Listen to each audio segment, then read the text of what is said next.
Binweltahan ni Senadora Amy Marcos ang kanyang pinsang si House Speaker Ferdinand Martin Romualdez na nauna nang nagsabing hindi siya dapat bastyusin ito. Ayon kay Marcos, si Romualdez umano ang unang nambastos nang sabihin ng leader ng House of Representatives na walang pakialam ang Senado sa People's Initiative bilang paraan ng pag-amyenda ng saligang batas. Sa kanyang opening statement, dinipensahan ni Marcos ang Senado laban sa naunang pahayag ni Romualdez na walang pakialam ang Senado sa People's Initiative bilang paraan ng pag-amyenda sa 1987 Constitution. Panoorin ang video na ito. Speaker Romualdez, sabi niya wala daw sanang bastusan sa in response po sa opening statement sa kanina. Nakakatawa. Ceasefire daw. Wala daw bastusan. Siya naman ang nagsabi, walang pake ang Senado. Ayan. Siya nag-umpisa. Nung inugali ko, yung ugali niya, umiiyak siya. Samantala, nagsorry sa pamilya Marcos si Davao City Mayor Sebastian Duterte dahil sa kanyang pahayag na dapat nang mag-resign si Pangulong Ferdinand Marcos Jr. dahil wala itong pagmamahal at aspiration para sa bansa. Ayon kay Senator Amy Marcos, nagkausap sila ni Duterte at tinatanong kung ano ang mga pinagsasabi nito. Idinagdag ni Marcos na naiintindihan naman niya ang damdamin ni Duterte na nababagabag para sa kanyang ama na si dating Pangulong Rodrigo Duterte at ate na si Vice President Sara Duterte. Ayaw namang magkomento ni Senator Marcos sa naging pahayag ni dating Pangulong Duterte na adik umano ang kanyang kapatid na si Pangulong Marcos. Panoorin ang video na ito. Ma'am, nasa Davao kayo nung nag-speech sila ni Pangulong Duterte. Anong feeling niyo no? Pinapanatan niya yung kapatid niyo? Wala nakakaloka. Yun lang masasabi ko na nakakaloka.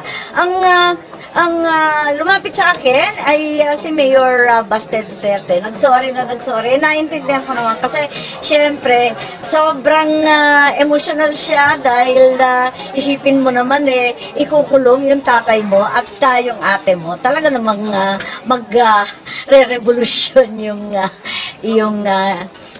damdamin. Mama, nung pinag-sorry ni Mayor Baste, ano pong ipinag-sorry niya? Yung mga sinabi ni Presidente? Sabi ko, hoy, ano yan? Bakit pinagsasabi mo yan? Tapos sabi niya, sorry, gano'n. Nakakatuwa nga yan, pero naintindihan ko kasi syempre yung babagabag talaga yung damdamin ng bagets. Syempre, tatay niya at saka yung ate na. Ang pagtawag ni former President Duterte na drug addict po si President. Ako, hindi na ako kasali doon. Bahala na sila, kaya na nila yun. Bilang kapatid po ba, nasaktan po kayo sa mga Nakakaloka. Yun lang ang masasabi. Exercise parliamentary courtesy and behave more properly. Ito ang iminungkahi ni House Speaker Martin Romualdez sa liderato ng Senado kaugnay ng naging pahayag ng mga senador tungkol sa nagpapatuloy na People's Initiative campaign para sa charter change. Sa isang press briefing nitong Biyernes, ika-26 ng Enero, binanggit ni Romualdez na very toxic daw ang rhetoric na lumalabas mula sa Senado.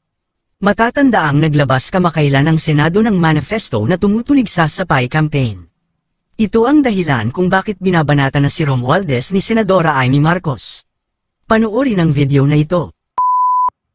Yung 2023 LEDAC na inagri natin noong Hulyo, na tapusin natin noong Disyembre, tinapos natin yung Setyembre. 3 months in advance. Yung mga SONA priorities na dapat tapusin pa natin bago mag-SONA, tinapos na natin noong Disyembre, over 6 months in advance. Inintay na lang natin yung mga kaibigan natin sa Senado kung kailan nila tatapusin. Pero, kumbaga, wala kaming back subjects, naghihintay lang kami. Kaya sana, yung mga kaibigan natin sa Senado, imbis na kung anong pinag-uusapan, keso PI, keso RBS, tapusin na lang yung trabaho nila. Diba? Yung LEDAC, yung SONA priority, tapusin na lang nila. Tutukan na lang yung trabaho nila. Ang ating inano tayo, porque tapos na yung trabaho natin Kadugay. Pasensya lang, di ba? Bisaya naman din si Mix. Tapusin na lang yung trabaho niyo. Tama na ito mga kung anong pinagsasabi. Si Senador, magtrabaho ka na lang kayo. Si mga Senators, trabaho mo na lang mga LEDAC at yung SONA priorities. Para sa bayan, kung ano, paligoy-ligoy pa kayo Dinidistract mo naman yung bayan Di ba? Tapusin mo na lang yung trabaho niyo. Siguro kaya hindi ko lang LEDAC kahapon kasi sa totoo lang, naghihingi pa sila pa ng extension Kwentuhan nyo nga kami, ano nangyari kahapon? Hindi ka namin nakita kasi siguro nakikiusap sila. Kung ano. Basta tapos na yung trabaho ng House of Representatives. I've reported it to you since September. Advance tayo. Tuwing break at tapos na lahat ng assignments natin. Yung senador hindi pa tapos. Tapusin yung trabaho niyo. Naghihintay na ang mga Pilipino. Huwag mo na may didistract dito sa PI. Wala tayong pakialam sa PI. Yung PI, trabaho na yan ng taong bayan. Yung mga congressman at yung mga senador, trabahuin natin yung legislation. Okay? PI hindi yan legislation. Trabaho yan ng taong bayan. That's the power of the people. So let's focus on our work. Get down to work. Buckle down. There's just 24 of you. Get your act together. Focus. Okay? Focus on your work.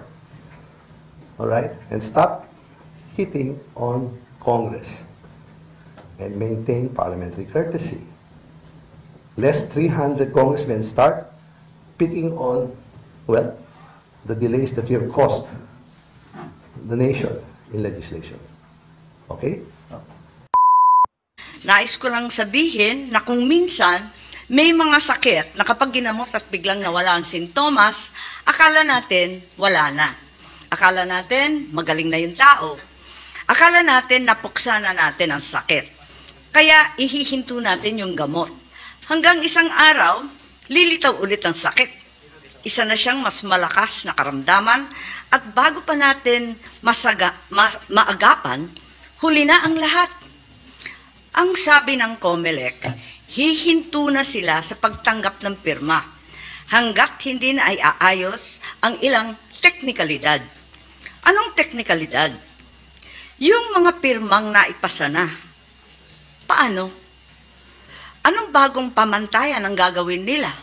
Kung aatras at nagbago ang isip ng tao, anong gagawin? At marami pang ibang tanong. Maaring masaya tayo ngayon dahil akala natin na pagpahinga na natin ang usapin ng PI nila. Pero hanggat hindi natin ito naihihimlay, babangon po muli ito upang maging multo. Nakakatakot. Panoorin natin ang isang maikling video ng karamdamang mabilis na ipakalat na sa pamagitan ng pantatanga sa kapwa, paglulustay ng salapi, at pagsisinungaling ng matatakaw na opisyal. Yang sakit na yan ang papatay sa demokrasya. At ang sino man magsabi na walang paki ang Senado sa usaping ito, isa lang ang masasabi ko, walang gamot sa kakapalan ng mukha mo.